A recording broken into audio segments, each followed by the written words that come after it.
महाराष्ट्र के एक गांव में रमेश अपनी पत्नी सीमा और बेटी मुन्नी के साथ रहता था।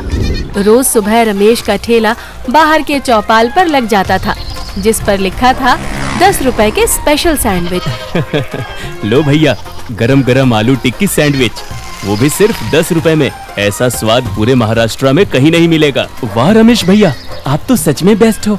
हर रोज यही ब्रेकफास्ट चाहिए। दोपहर को मुन्नी कॉलेज से वापस लौटती है और सीधा अपने पापा के पास पहुंचती है। पापा, आज मैथ्स में मेरी पूरी क्लास में सबसे ज्यादा मार्क्स आए हैं। अरे वाह मेरी राजकुमारी, जल्दी ही तू अपने पापा से भी ज्यादा होशियार बन जाएगी। बस करो जी, स्कूल में टॉप करने से घर की गरीबी थोड़े जाएगी। कुछ तो सोचो इसके भविष्य के लिए।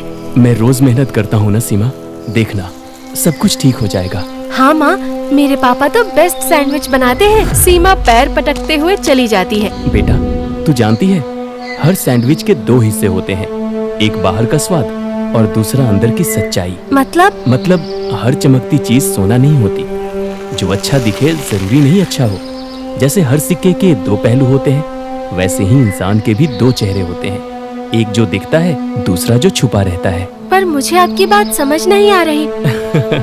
समय के साथ आ जाएगी समझ।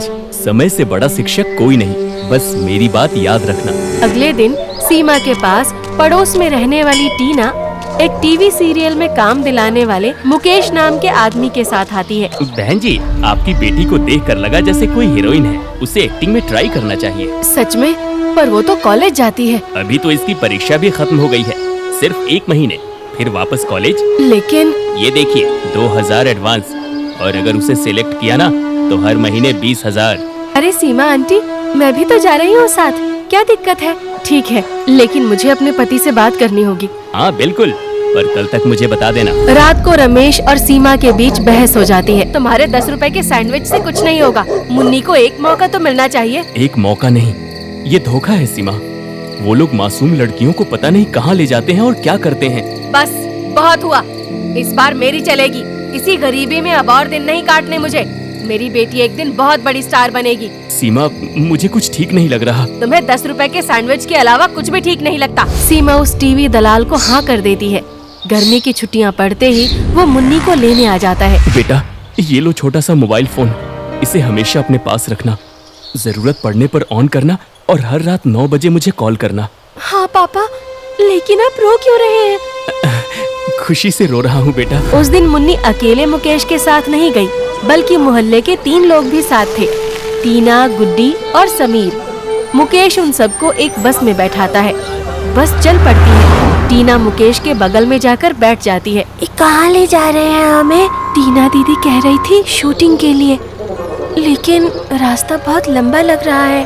चुपचाप बैठो सब, ज्यादा सवाल मत करो। मुझे डर लग रहा है। डरो मत, हम आराम से पहुंच जाएंगे। टीना दीदी है ना हमारे साथ। उनकी बस एक अंडर कंस्ट्रक्शन से बिल्डिंग के सामने रुकती है। बिल्डिंग के अंदर घुसते हुए मुकेश हंसते हुए कहता है, यही है तुम्हारा नया घर कुछ दिनों के लिए। आराम करो सब, शूटिंग कल सुबह से शुरू होगी। एक अंधेरे से कमरे में टीना उन तीनों को लेकर आती है। वहाँ पहले से ही कुछ लड़के और लड़कियाँ मौजूद थे। तुम सब थोड़ा आराम करो। टीना दीदी, आप भी हमारे साथ रहो। नहीं, मुझे थोड़ा काम है, तो मैं कुछ देर में आती हूँ। पूरा दिन बीत जाने पर शाम को बच्चों को दाल चावल दिया जाता है। रात के समय पापा ने कहा था रोज 9 बजे कॉल करना है, तो मोबाइल ऑन करना ही पड़ेगा। रात 9 बजे रमेश अपनी झुग्गी में बेचैन सा घूमता है। अब तक कॉल क्यों नहीं आया? शायद वहाँ नेटवर्क ना हो, आराम कर लो। तूने मुझसे मेरी बेटी छीन ली सीमा, अगर कुछ हुआ ना तो। कुछ नहीं होगा, मत परेशान हो।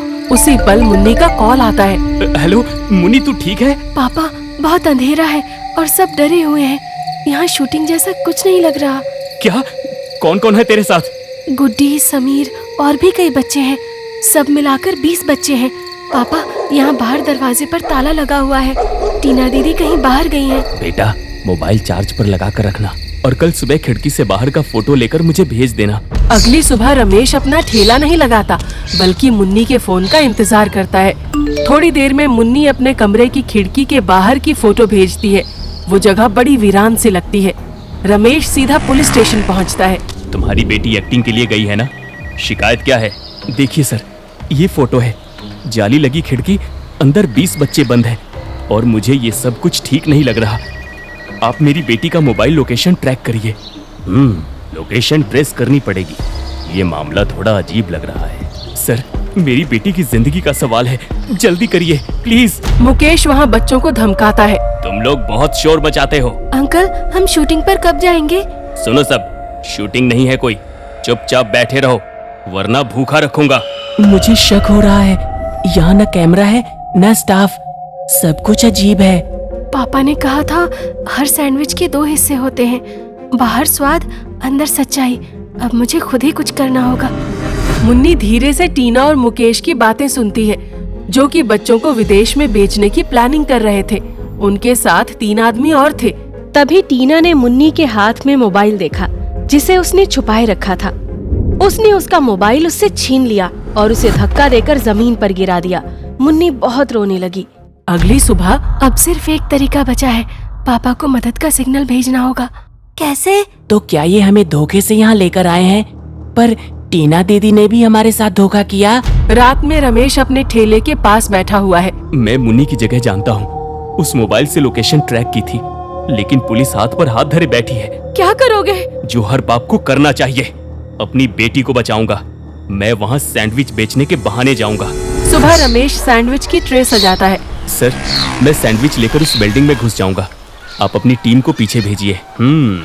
बहुत रिस्क है रमेश, पर तुम्हारे पास अंदर पहुंचने का तरीका है। चलो, हम तैयार हैं। उस ठिकाने के बाहर रमेश आता है ठेला लेकर। वो दरवाजा खटखटाता है। कौन? भाई, सैंडविच चाहिए क्या? इसी रास्ते से होता हुआ जा रहा था, तो सोचा अपनी स्वाद वाली सैंडविच आप सबको भी खिलाते जाऊं। 10 रुपए वाले स्पेशल। अरे अंदर भेज दो, बच्चों को भी खिला देंगे। अंदर रमेश बच्चों को सैंडविच बांटता है। पापा! सब बच्चे सैंडविच लो और धीरे धीरे दरवाजे की ओर बढ़ो। क्या बाहर कोई है? हाँ, तुम बाहर निकलो। पुलिस बिल्डिंग के पीछे कुलकर्णी वॉकी टॉकी पर। जैसे ही रमेश इशारा करे, अंदर घुस जाना। बच्चों को कुछ नहीं होना चाहिए। लोकेशन सेट है। 2 टीम अंदर जाएगी, 1 टीम पीछे से। हर एक बच्चा जिंदा निकलना चाहिए। भाई, एक स्पेशल चटनी वाला सैंडविच रह गया है, खुद खाओ ना। ये तो मुन्नी के पापा हैं। क्या सर, सही टाइम है। इस बिल्डिंग को चारों तरफ से घेर लिया गया है। अब तुम्हारा बचना मुश्किल है। चुपचाप बाहर निकलो। पूरी गैंग भागने की कोशिश करती है, लेकिन चारों तरफ से घिर जाते हैं। बच्चे चीखते हुए रमेश की ओर भागते हैं। अंकल, हमें वापस घर जाना है। तू बच्चों को बेच रहा था, अब सीधा जेल जाएगा। जी, पापा कहाँ हैं? मुनी, मेरी जान। पापा, आप सच में हीरो हैं। नहीं बेटा, तू है असली हीरो, जिसने हिम्मत नहीं हारी। कभी किसी सैंडविच वाले को अंडरकवर एजेंट बनते नहीं देखा था। सर, जब बात बेटी की हो तो हर बाप अपनी जान को दांव पर लगाने के लिए तैयार हो जाता है। अगले दिन अखबार में हेडलाइन छपती है, 10 रुपए के सैंडविच वाले ने बचाई 20 मासूम बच्चों की जिंदगी। पुलिस ने पूरे ह्यूमन ट्रैफिकिंग गैंग को पकड़ा। टीवी चैनल पर पत्रकारों की हलचल होती है। हम हैं महाराष्ट्र के एक गांव में, जहां एक सैंडविच बेचने वाले रमेश ने 20 बच्चों को बचाकर सबको चौंका दिया है। 10 रुपए का ये सैंडविच वाला अब बन गया है देश का हीरो। सिर्फ एक पुराना मोबाइल और एक बच्ची की हिम्मत ने उस नेटवर्क का पर्दाफाश किया है, जो बच्चों को फिल्मों के नाम पर बेचता था। रमेश जी, आपने हमारी बच्ची लौटा दी, कैसे शुक्रिया करें। बस इतना कीजिए, अगली बार लालच में आकर बच्चों के भविष्य से ना खेलें। अब कभी ऐसा नहीं होगा। दूर खड़ी सीमा पश्चाताप के आंसू बहा रही थी। रमेश के घर सारे मोहल्ले वाले जमा हो जाते हैं। रमेश भैया, अब आप हम सबके आदर्श हो। जिसे लोग गरीब समझते थे, वही सबसे अमीर निकला, दिल से। मैंने कुछ खास नहीं किया, मैंने बस अपनी बेटी को खोने नहीं दिया। मुझे माफ कर दे बेटा, मैंने लालच में तुझे मौत के मुंह में भेज दिया। मम्मी, आपने गलती की, लेकिन अब आपने सबक भी सीखा और पापा ने हमें फिर से एक कर दिया। मैं चाहता हूँ अब ये घर सिर्फ प्यार से भरे, पछतावे से नहीं। पूरे मोहल्ले में मुन्नी की हिम्मत की तारीफ हो रही थी। तुझे डर नहीं लगा क्या? डर तो लगा, लेकिन मेरे पापा ने सिखाया था, जो सही है उसे करने से मत डरो। अब तो तेरा नाम न्यूज में भी फेमस हो गया है। नाम से नहीं, काम से पहचान बनती है। गांव के इस किस्से की खबर जब वहाँ की सरकार को मिली तो वहाँ की सरकार ने रमेश को 1 लाख रुपए नकद और एक दुकान इनाम में दी। रमेश उस छोटी सी दुकान में बड़ी शान से सैंडविच बनाता है, पर अब भी उसकी दुकान के बोर्ड पर लिखा था 10 रुपए के स्पेशल सैंडविच। तुम अपने अनुभव से लोगों को क्या संदेश देना चाहते हो? हर बड़ा बदलाव किसी बड़े नेता से नहीं, हम और आप जैसे लोग के एक कदम बढ़ाने से ही आता है।